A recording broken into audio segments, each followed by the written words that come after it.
Decían célebres científicos que la única condición para enfermarse es estar sano. Y tratemos de estar sano precisamente. Hoy nos visita el doctor Andrés Coan, titular en el directorio de la Clínica Modelo, aquí en la ciudad de Santa Rosa, en La Pampa. Estuvo en el Hospital Bernardo Hussein de Vicente López, en el Instituto Cardiovascular. Fue médico también de la Clínica Zavala, además de otras prestigiosas instituciones y de atención hospitalaria.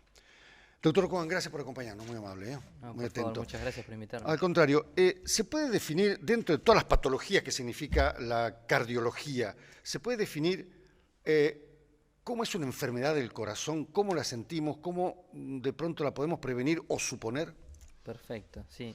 Sí, sabe que en realidad es bastante fácil, ¿Sí? si quiere que le cuente. Porque en realidad el corazón tiene pocas formas de quejarse. Se queja básicamente de 4 formas principalmente. Principalmente se queja dándole al paciente falta de aire, una falta de aire demasiado exagerada para un esfuerzo que no lo amerite. También se suele manifestar con palpitaciones, que sientes que se acelere el corazón solo, cuando no debería, Sí. cuando no estás haciendo esfuerzo, por ejemplo, o desmedidamente con un pequeño esfuerzo, o, por ejemplo, con desmayos o sensación de desmayo, y lo más común o lo más frecuente, el motivo más frecuente de consulta del cardiólogo, con dolores de pecho. Sí, también dicen, además de los dolores de pecho, que viene como un cosquilleo en el brazo izquierdo. ¿Es cierto o es mito? Bueno, no es un mito, pero tampoco es una condición necesaria para que uno piense que es el corazón lo que molesta. La molestia, el dolor de pecho, tiene sus características. Cuando es del corazón, tiene algunas características típicas y otras no tan típicas. Por ejemplo, la sensación que usted se refiere de hormigueo puede ser tanto en el brazo izquierdo como el derecho. Todo el mundo cree que solo es en el brazo izquierdo, y hay estudios que muestran que es más específico cuando ocurre en el brazo derecho, por ejemplo. Es menos frecuente, pero es más específico. Y sí, el corazón, fíjese que no tiene terminales nerviosas sensitivas, sino el corazón late 100.000 veces en un día. ¿Sabía que tantas veces? No. Son 100.000 veces por día. Imagínese sentir los 100.000 latidos del día, sería bastante molesto. Sí.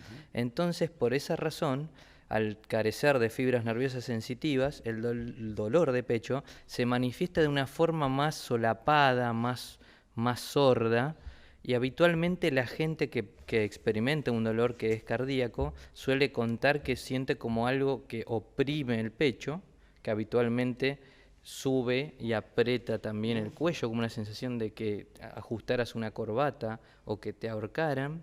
Y también se acompaña de síntomas que se llaman vasovagales: sudoración, palidez, náuseas, ganas de vomitar, a veces vómitos, y a veces hormigueos en un brazo o en ambos.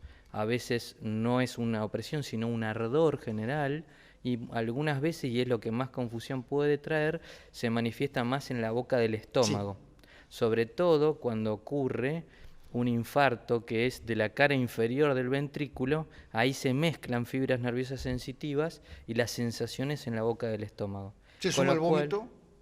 Sí, te da esos síntomas acompañantes vagales muchas veces. Digo, porque todo lo que está describiendo me trae algún recuerdo por eso. Sí, ¿no? Sí. Doctor, ¿se puede hablar, perdón por mi ignorancia, decía Borges, ¿no? ¿Se puede hablar de enfermedades cardiopatías y cardiovasculares? ¿Es lo mismo?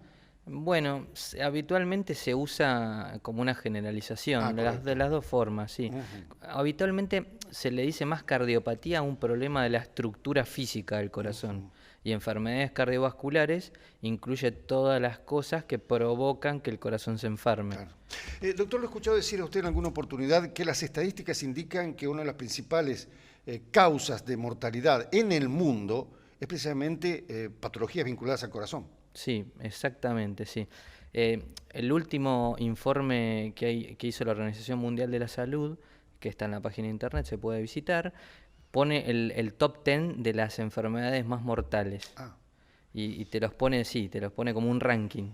Y en el ranking, por lejos, la número 1 es la enfermedad cardiovascular, principalmente el infarto, seguido de la otra enfermedad que es cardiovascular, que es el accidente cerebrovascular. Ah, Eso también lo llamamos enfermedad cardiovascular.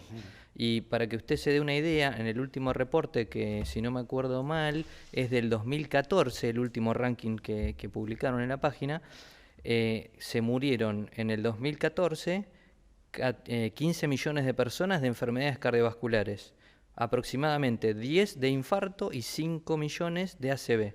Así que por lejos son las dos principales causas de mortalidad en el mundo, en todos los países que tienen ingresos desde moderados en adelante, y los de bajo a moderado también. Y en los de muy, muy bajos ingresos, la principal causa de mortalidad son las infecciones respiratorias, el HIV y las diarreas en África subsahariana, por ejemplo. Claro. Si le pregunto las principales causales de los problemas del corazón, ¿me va a decir el tabaquismo? Entre otros, sí, entre otros, sí. El tabaquismo es un problema gigante, es una adicción.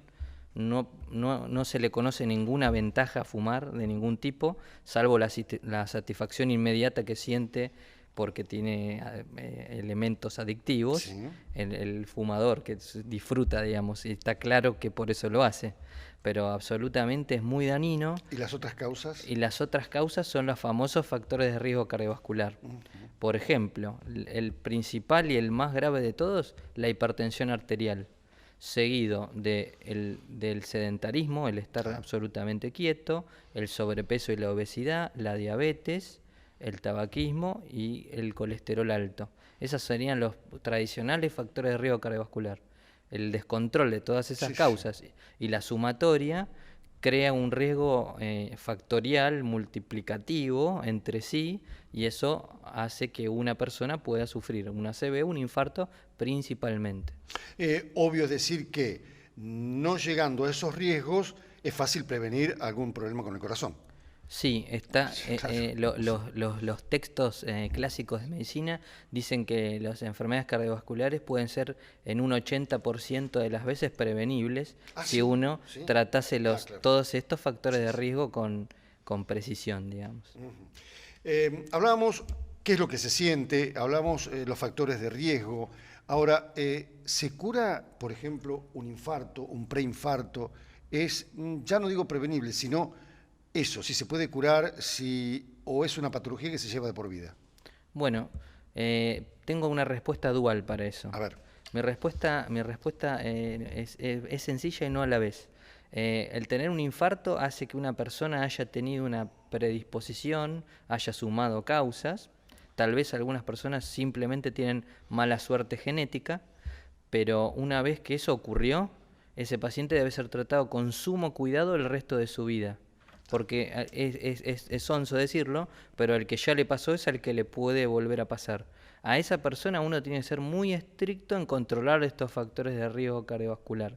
Pero también es cierto que no es lo mismo tener un infarto en 2020 que hace 30 años atrás. Claro, sí. Hace 30 años atrás apenas si le convidaban una aspirina a un paciente con infarto, y hoy en día hay fármacos con enorme evidencia de que mejora un paciente con infarto, procedimientos como la angioplastía, el bypass coronario, cosas que hacen que se haya minimizado tanto el daño que provoca un infarto, que hoy en día una persona, por más que haya tenido un infarto, es raro que no vuelva a una vida completamente habitual, a su actividad, casi cualquiera fuere.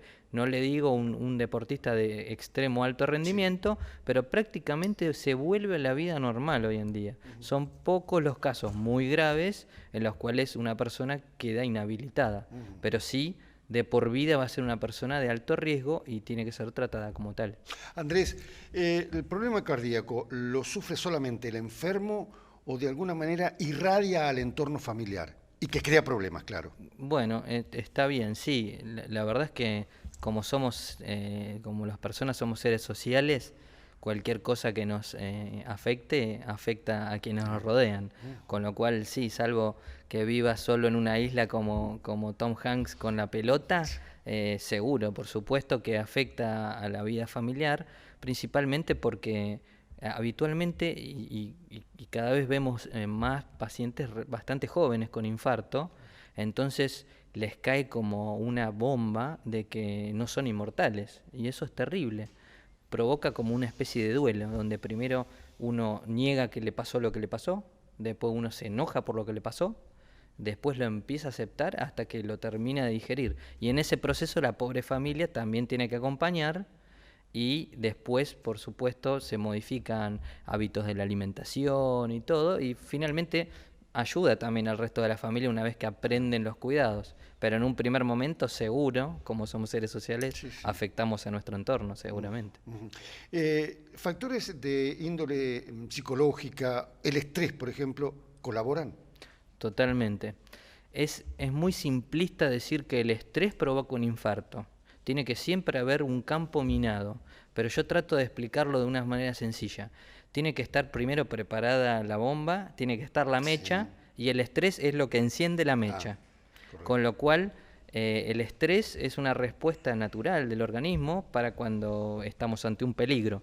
Lo que pasa es que con la vida moderna y loca que llevamos todos, eso habitualmente no corta con facilidad y se mantiene en niveles altos.